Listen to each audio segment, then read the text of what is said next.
Mythology. आज का हमारा लेक्चर है verification of associative property using Venn diagram. ये वाली जो लेक्चर होने वाला है ये आपका सेट्स और वेन डायग्राम से रिलेटेड होने वाला है। इससे पहले हमने एसोसिएटिव प्रॉपर्टीज़ पढ़ी थी पिछले चैप्टर के अंदर, ठीक है। बहुत ही डिटेल से हमने उनको प्रूव किया था, हमने उनको सॉल्व किया था। तो यही चीज़ें जो हैं वो आपकी यहाँ पर यूज़ होने वाली हैं।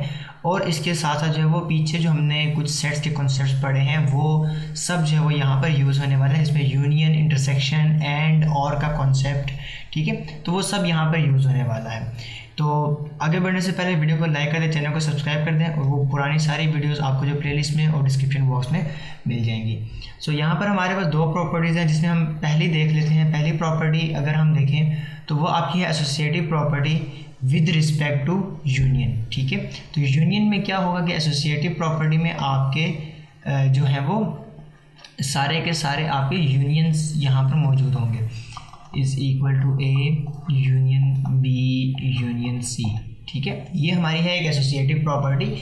और अब हम देखेंगे कि आपकी ये लेफ़्ट हैंड साइड जो है वो राइट हैंड साइड के इक्वल कैसे है। तो हम यहाँ पर लेफ़्ट हैंड साइड को प्रूव करते हैं। हम लेट कर लेते हैं कि let x belongs to all this, ठीक है। इस सारे के जो है वो x बिलोंग करता है आपका, ठीक है।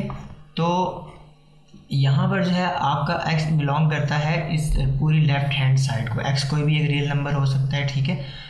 अच्छा, तो उसके बाद जो है वो आप क्या करेंगे, आप इसको जो है वो ब्रेक डाउन करेंगे। जैसे आप रूट्स बनाते हैं, अब आप इसको रूट्स बना लेंगे कि x आपका बिलोंग कर रहा है a यूनियन b को, ठीक है।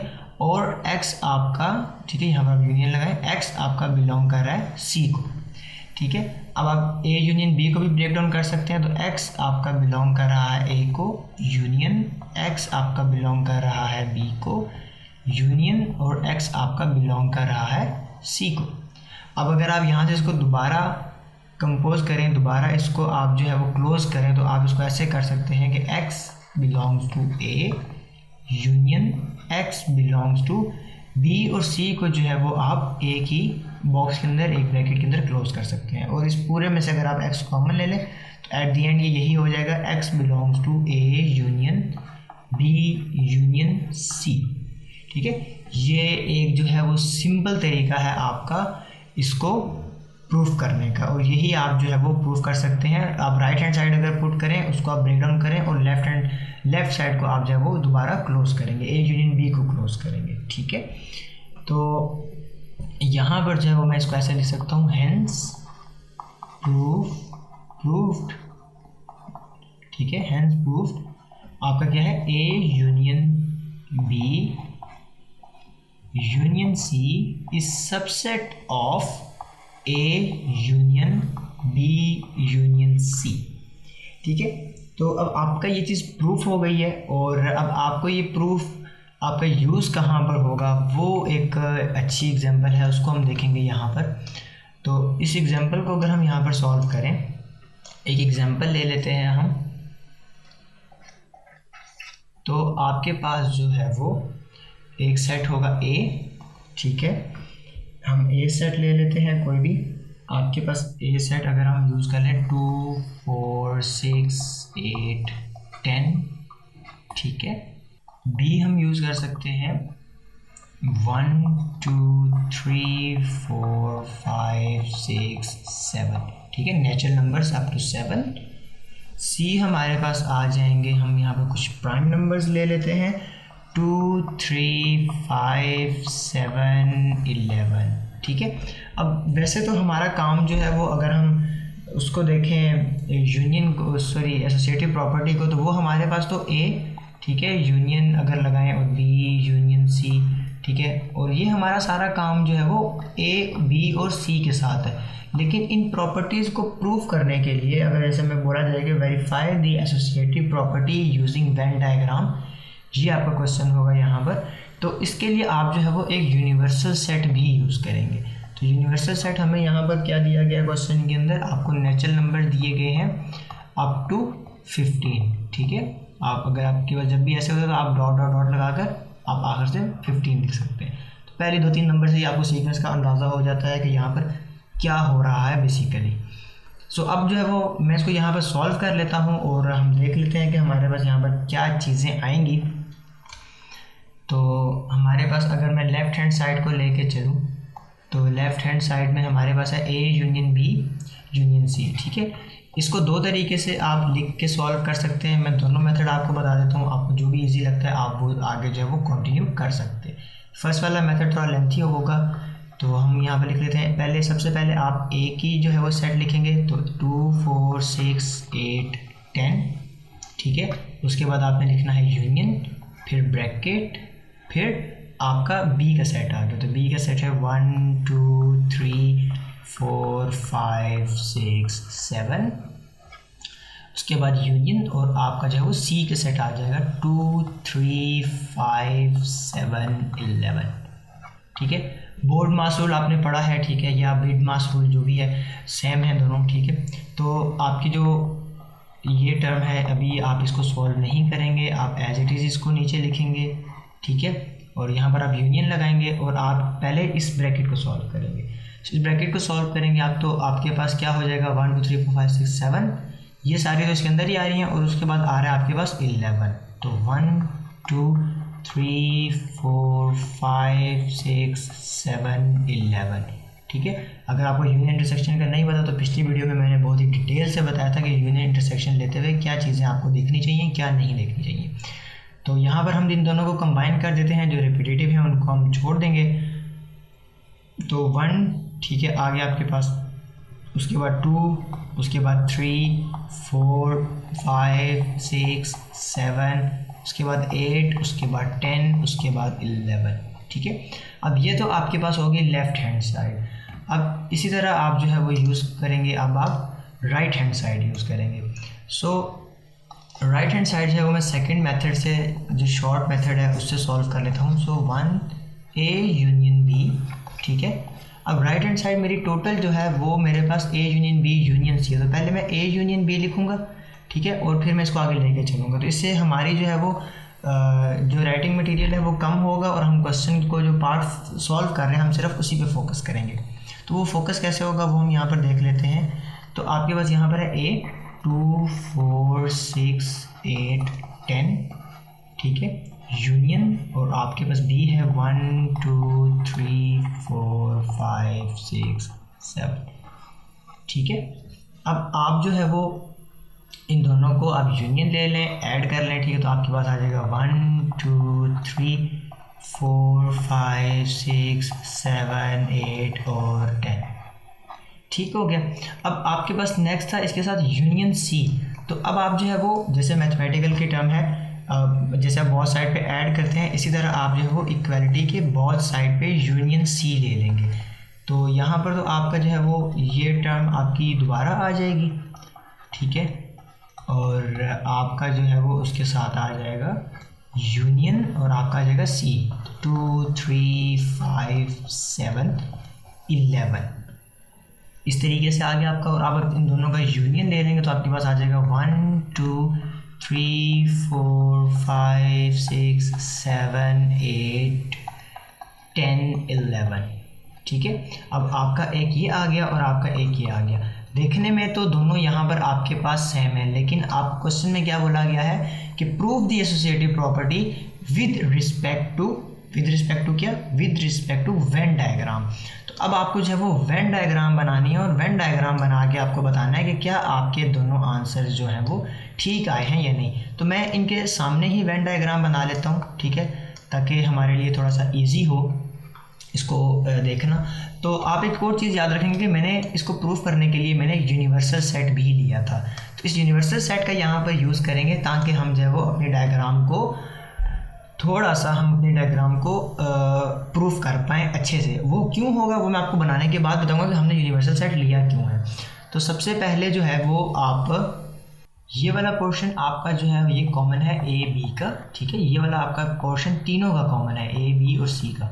ये आपका पोर्शन A C का कॉमन है और ये आपका पोर्शन B C का कॉमन है। तो इस तरह आप जो है वो यहाँ पर फिलिंग करेंगे सेट्स को देखते हुए। तो हम यहाँ पे इसको फिलअप कर लेते हैं। 2 आपका A में भी है, B में भी है और C में भी है, तो आप इसको जो है वो यहाँ पर लिखेंगे 2। अच्छा, उसके बाद आपका 4 जो है वो A और B में है। मैं ऐसा करता हूँ कि पेन का कलर चेंज करके जो है वो इस यहाँ पर साथ साथ मार्किंग कर लेता हूँ, तो मुझे पता हो मैंने क्या क्या पुट कर दिया। सो 2 मेरा यहाँ से हो गया, ठीक है। उसके बाद जो मेरा 4 है वो ए और बी के अंदर है, सी के अंदर नहीं है, तो 4 मेरा जो है वो यहाँ पर आ जाएगा। 6 जो है वो मेरा ए और बी में मौजूद है, तो 6 हमारा यहाँ पर आ जाएगा। और उसके बाद 8 जो है वो आपका सिर्फ़ और सिर्फ ए में मौजूद है, तो ए को आप जो है वो अलग रखेंगे। उसके बाद आपका जो है वो 10 वो आपका सिर्फ ए में मौजूद है, तो 10 आपका इस तरफ आ जाएगा। उसके बाद आप बी में देखें तो 1 जो सिर्फ बी में है, तो 1 इस तरफ आ जाएगा। फिर 2 हो गया। 3 आप देखें तो बी और सी दोनों में है, तो 3 आपका इस तरफ आ जाएगा बी और सी के कॉमन पार्ट में। उसके बाद आपका जो इसके अंदर 5 है वो भी बी और सी के अंदर कॉमन है, तो 5 आ गया। और उसके बाद आपका 7 जो है वो बी और सी में कॉमन है, तो आपका 7 आ जाता है। और 11 जो है वो आपका सिर्फ और सिर्फ सी के अंदर है, 11। सो इस टोटल सिनेरियो के बाद हमने जो यूनिवर्सल सेट बनाया था वो हम इसके ऊपर जो है वो एक रेक्टेंगल की फॉर्म में बना देंगे, ठीक है। आप इस तरह करके एक रेक्टेंगल लेंगे और जो है वो आप इसके ऊपर क्रिएट कर देंगे। अब ये मेरा सेट है यूनियन का। अब यूनियन में मेरे पास क्या बचा है, अगर आप देखें यूनियन में मेरे पास जो है वो यहाँ पर सेट्स क्या थे, 1 to 15 नेचुरल नंबर। तो मैं यहाँ पर देखता हूँ 1 यहाँ पर इंक्लूड हो गया है, 2 भी हो गया, 3 भी हो गया, 4 भी हो गया, 5 भी हो गया, 6 भी हो जाता है, 7 भी यहाँ पर इंक्लूड है, 8 भी यहाँ पर इंक्लूड है, 9 नहीं है, 9 आप यहाँ पर लिख दें, 10 भी इंक्लूड है, 11 भी इंक्लूड है, और 12, 13, 14, 15, ठीक है। ये मैंने इसलिए लिया है कि आपका एक थोड़ा सा फ़र्क नज़र आए, ठीक है। तो आप इस तरह जो है वो आप इसको प्रूव करेंगे। अब बात आ जाती है शेडेड रीजन की। अब शेडेड रीजन के लिए आप क्या करेंगे, आप देखेंगे कि आपका आंसर क्या है। आपका आंसर है ये पूरा, ठीक है। और हमें पता है कि हमने मतलब शेडेड रीजन में जितने भी सर्कल्स होते हैं वो हमने सारे ही इंक्लूड करने होते हैं, जिनमें हमने यूनियन लिया है वो सारे इंक्लूड करने होते हैं। तो आप देख सकते हैं कि आपका 1 2 3 4 5 6 7 8 9 10 11, अगर आप इसका देखें तो आपका जो है वो 1 इस तरफ है, ठीक है, 2 आपका इस पोर्शन में है, और अगर आप इसे देखें कि 3 4 5 3 आपका ये पोर्शन है, 4 5 6 ये पोर्शन है, 7 ये है, 8 10 ये है, ठीक है, और आपका 11 में ये पोर्शन है। तो आप अगर इसको ध्यान से देखें तो आपके ये वाला पोर्शन पूरा सर्कल हो रहा है, ठीक है, ये वाला पोर्शन सर्कल हो रहा है आपका, ये वाला पोर्शन सर्कल हो रहा है, ये पोर्शन सर्कल हो रहा है, ये वाला पोर्शन सर्कल हो रहा है आपका, ठीक है, और आपका ये वाला पोर्शन सर्कल हो रहा है, आपका जो है वो कंप्लीट शेड हो रहा है। तो अब आप जो है वो अब सेकंड पोर्शन का भी आप लेंगे, ठीक है, और आप जो है वो देखेंगे कि ये वाकई ही ऐसे प्रूफ होता है या नहीं होता है, ठीक है, दोनों में सेम रीजन शेड होता है या नहीं, ठीक है। बेसिक इसको प्रूफ करने का ये मकसद है। तो मैं यहाँ पर नीचे वाला पोर्शन ये भी ले लेता हूँ, ठीक है, थोड़ा सा जूम आउट करके। सो अगर मैं इसको देखूँ तो मैंने फिर दोबारा अगेन 3 सर्कल्स बनाने हैं, तो एक मेरे पास आ जाएगा ए, ठीक है, और फिर इसी तरह एक मेरे पास आ जाएगा यहाँ पर बी, और सेम मेरे पास यहाँ पर आ जाएगा सी, ठीक है, ए बी और सी, और इस पूरे के ऊपर आपका जो यू के लिए रेक्टेंगल है आप इसको लिखेंगे। सो अब अगेन जो है वो आप इसी तरह देखेंगे कि आपने कहाँ पर कौन सी वैल्यूज़ पुट करनी है। तो हम यहाँ पर देख लेते हैं 2 आपका जो है वो अगेन सेम है, 2 ए और बी के अंदर सेम है, तो आप जो है वो बल्कि 2 आपका तीनों के अंदर सेम है, तो आप जो है वो यहाँ पर लिखेंगे 2। उसके बाद आपका जो है वो अगर मैं इसी तरह देखूँ इसको 2 एंड यहाँ पर भी हो गया 2 और यहाँ पर भी हो गया 2, ठीक है। उसके बाद आपका जो 4 है वो ए और बी के अंदर है सिर्फ, तो 4 आपका यहाँ पर आ गया। उसके बाद आपका जो है वो 6 जो है वो ए और बी के अंदर है, तो आप 6 यहाँ पर लिखेंगे। उसके बाद आपका 8 जो है वो सिर्फ ए में है, और बी जो है 10 जो है वो सिर्फ आपका ए में है। उसके बाद अगर आप यहाँ पर देखें बी में तो 1 जो है सिर्फ बी के अंदर है। उसके बाद आपका 3 ए और सी में कॉमन है, तो इस पोर्शन में आ जाएगा। 5 आपका ए और सी में कॉमन है, तो आपका 5 यहाँ पर आ जाएगा। 7 आपका ए और सी में कॉमन है, तो 7 यहाँ पर आ जाएगा, और 11 आपका यहाँ पर आ जाएगा, ठीक है। उसके बाद रिमेनिंग आपके पास क्या बच जाएंगे, 1 to 15 है यूनिवर्सल, तो 1 2 3 4 5 6 7 8 9 यहाँ पर आ गया, 10 11 भी यहाँ पर इंक्लूड है, जो इंक्लूड नहीं है वो आप बाहर लिखेंगे, ठीक है। ये ऐसे ही ट्रीट हो रहा है जैसे ये अंदर यहाँ पर कॉमन रीजन और ये सब ट्रीट होते हैं इसी तरह। तो 9 10 11 हो गया, तो 12 13 14 15। अब आप शेडेड रीजन देखें तो आपके पास आंसर यहाँ पर कौन सा है, आंसर आपके पास ये पोर्शन है। इसमें आप देखेंगे आपका 1 शेड हो रहा है, ठीक है, 2 का पोर्शन शेड हो रहा है, 3 4 5 6 7 ये सब शेड हो रहे हैं, और उसके बाद 8 9 10 शेड हो रहा है, और 11 शेड हो रहा है। अब अगर आप इसको ध्यान से देखें तो आपका ये पोर्शन शेड हो रहा है, ये वाला हो रहा है, ठीक है, ये सब पोर्शन आप इसको अच्छे से पेंसिल या कलर के साथ आप इसको शेड करेंगे अच्छे से, ठीक है। और उसके बाद आप इनको दोनों को कंपेयर करेंगे। तो अगर आप इन दोनों को कंपेयर करें तो आप यहाँ पर देख सकते हैं क्लियरली कि जो पोर्शन इस तरफ लेफ़्ट हैंड साइड में शेड हो रहे हैं वही पोर्शन आपके राइट हैंड साइड में शेड हो रहे हैं।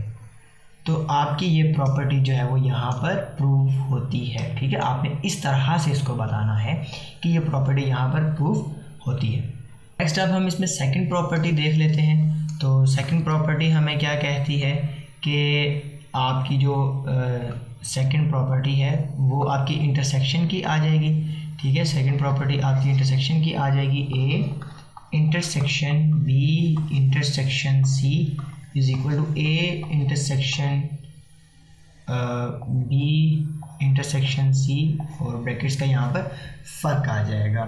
सो यहाँ पर मैं दो चीज़ें आपके ऊपर छोड़ूंगा और मैं आपको जो है वो सिर्फ और सिर्फ इसका एंड प्रूफ बताने लगा हूँ।